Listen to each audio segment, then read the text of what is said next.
Bien, tal como habíamos anunciado, vamos a entrar en detalle respecto de los alcances sanitarios, lo que tiene que ver con las medidas que se deben tomar y cuáles son las condiciones, cuáles son los requisitos esenciales que se tienen que cumplir para comenzar efectivamente el desconfinamiento y para que el plan paso a paso se comience a ejecutar. Estamos en línea con la doctora Janet Davanch, infectóloga de la Universidad de Chile. Doctora Davanch, buenos días. Hola, buenos días, Milna. Bien, quisiera partir preguntándole, doctora, primero, respecto del plan ofrecido por el gobierno, ¿cuáles son los puntos que usted considera que es necesario aclarar o dudas, ¿no es cierto?, que se tengan que despejar para efectivamente avanzar justamente en la posibilidad de ejecutarlo?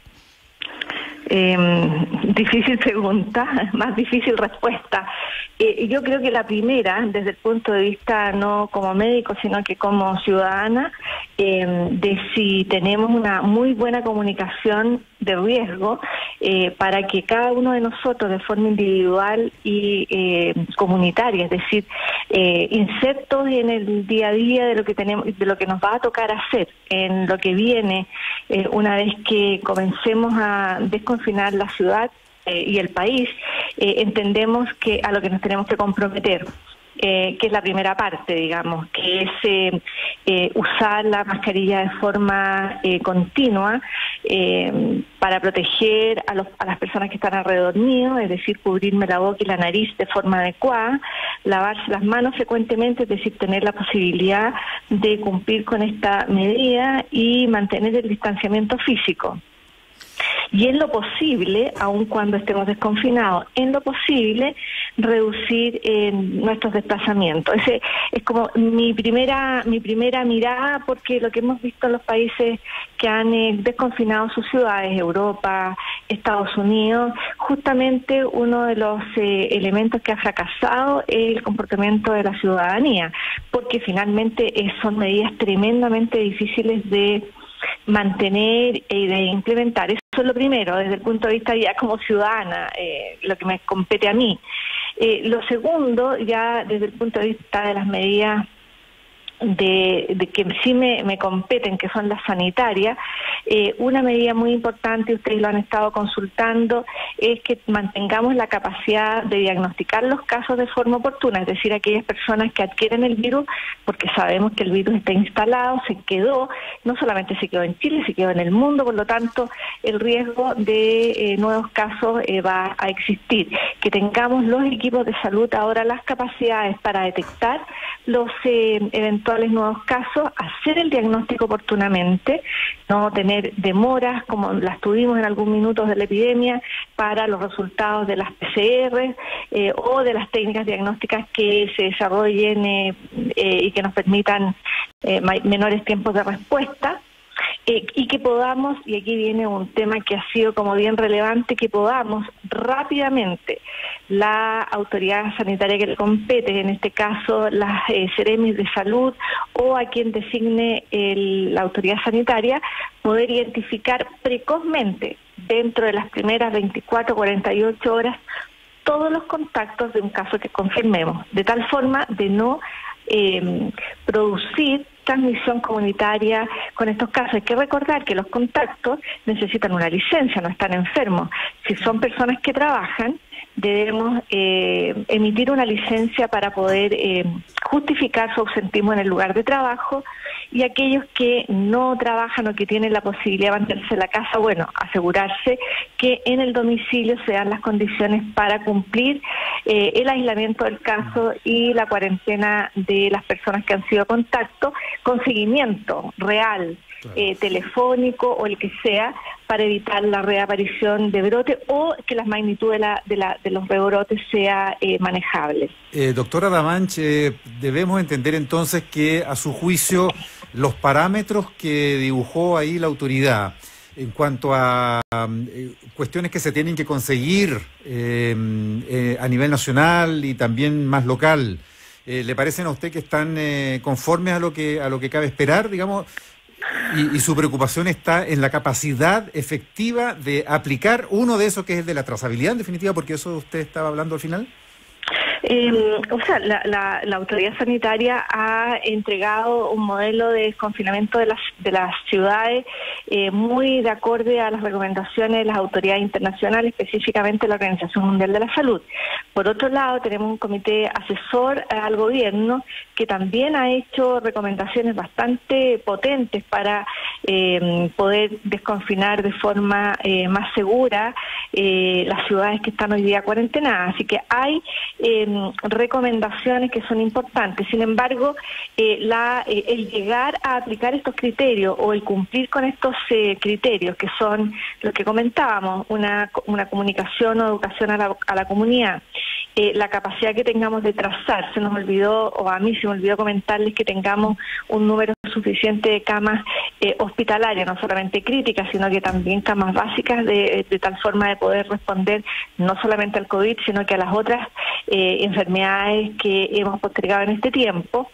Bueno, sí, tenemos que cumplirlas, tenemos que demostrar con números que eso se está cumpliendo, porque hay que supervisarlo, es decir, hay que tener alguna forma de decir, por este camino voy bien, estoy cumpliendo con mis metas, y si no estoy cumpliendo con las metas, poder identificar que no las estoy cumpliendo para poder implementar todas las medidas que permitan corregir lo que no estoy cumpliendo, es decir, supervisar lo que voy a hacer.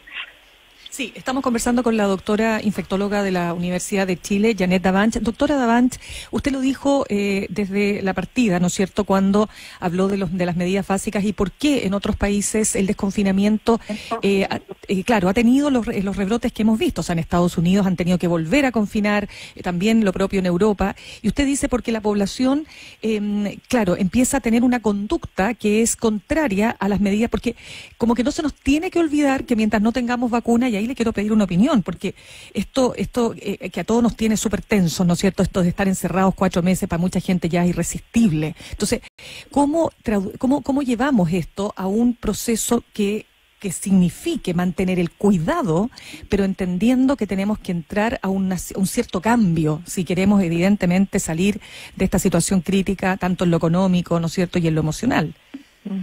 Mina, yo estoy plenamente de acuerdo con usted. Esta situación de confinamiento efectivamente produce un estrés tremendo, y no solamente un estrés tremendo en la salud de las personas, en la conducta, en lo emocional, todo lo estamos viviendo, sino que también ha tenido un impacto económico enorme. Eso no está en discusión, ¿no es cierto? Y tenemos que encontrar alguna forma de poder retomar ciertas actividades. Y yo concuerdo también con usted que esta es una primera vez en la historia, por lo menos desde que yo tengo memoria en la medicina moderna, que se tiene que tomar una medida de esta naturaleza. Hemos estado confinados probablemente por otras razones, guerras, que incluso no significan un cambio en el acercamiento natural y físico que tenemos las personas. Por eso yo creo que es tan difícil. O sea, yo no diría que las personas son porfiadas ni responsables, sino que está dentro de nuestra característica de ser humano el tener pertenencia y el tener contacto físico con los que tenemos cerca, con los que queremos, con los que trabajamos. Por lo tanto, por eso creo que estas medidas que parecen fáciles no lo son. Y por eso partí diciendo que cómo veo yo este compromiso de cada uno de nosotros. Si yo uso una mascarilla, me lavo las manos y trato de desplazarme lo menos posible, es probable, muy posible, que no enferme a otro y que ese otro además no enferme gravemente y muera. Yo, una de las situaciones que nos tiene tremendamente afectados en los hospitales, lo conversábamos ayer con nuestro equipo, con una pena enorme, el desgaste que ha significado todos los días ver fallecer pacientes con los que hemos conversado, con los que hemos estado con su familia. Entonces, estas medidas que son tan simples de enumerar, tan difíciles de implementar, tienen un impacto enorme, tan importante como lo que va a hacer probablemente el contar con una vacuna. Por eso yo relevo estas medidas que van a depender finalmente de cada uno de nosotros. Claro, es que ahí creo... Sí, es difícil, pero tenemos que llegar de alguna forma a poder practicarla. Sí, no, doctora Davanche, es que es un tema que la gente lo comenta en sus familias, en sus casas, en fin. Es decir, esto de volver a una normalidad, comillas, ¿no? Que implique, porque ahí se habla de este proceso de escalamiento, desescalamiento, lleva incluso a la posibilidad de encontrarse de repente en un grupo de 150 personas, o sea, ya es en la etapa final. Pero si no tenemos vacuna, ¿es realmente realista señalar aquello? Es decir, ¿vamos a volver a la fiesta, al carrete? ¿Cómo se lo imagina usted? Bueno, el carrete es un poquitito... Claro, no, pero es que el carrete no tiene mucho límite muchas veces. Es que por eso pregunto. No lo sé, Mirna. De verdad no lo sé. Yo sinceramente creo que incluso si tenemos una vacuna, yo sinceramente este virus llegó...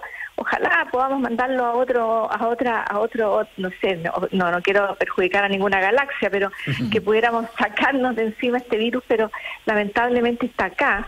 Tenemos, ojalá, la posibilidad de contar vacunas no voy a decir a corto plazo, sino que a mediano plazo, pero probablemente estas medidas, estos cambios en la conducta de las personas, hasta que no tengamos unas medidas más efectivas. Yo sinceramente creo hemos podido derrotar otras enfermedades infecciosas, la polio, por ejemplo, con una vacuna, la viruela, el sarampión, que hace poco tiempo nos tenía estresados por los rebrotes, ¿no es cierto? Tenemos que convencer y educar a nuestra población a que adhiera a los programas nacionales de vacunación una vez que tengamos las vacunas, ¿no es cierto? Pero creo que estas medidas que estamos implementando hoy día van a continuar, las medidas que tenemos que tomar como individuos, me refiero, van a continuar por largo tiempo, Mirna. Sí, doctora Davanche, yo rescato especialmente que usted partiera justamente por el tema de las conductas personales, porque me remite al tiro al caso de Japón. Por ejemplo, Japón, con 120 y tantos millones de habitantes, tiene 8 muertes por millón, no hubo cuarentena nunca. Son las conductas habituales de los japoneses y usted dirá, bueno, pero es que allá trazan y detectan. No, nada de trazabilidad, no hay test casi, ni siquiera han testeado mucho, han testeado una fracción de lo que ha testeado Chile por millón de habitantes. Y sin embargo, la pura conducta de los japoneses pareciera ser que contribuyó muy esencialmente a que no tuvieran que lamentar más que unas pocas muertes proporcionalmente para su población y un muy escaso margen de contagio. Ahora, usted se refiere también al tema de la vacuna.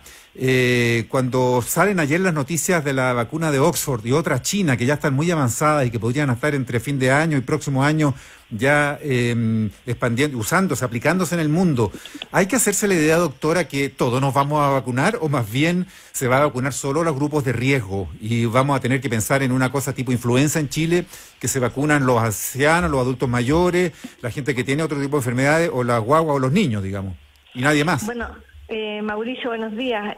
Yo no veo posible o no veo muy factible que nos estemos vacunando a fin de año.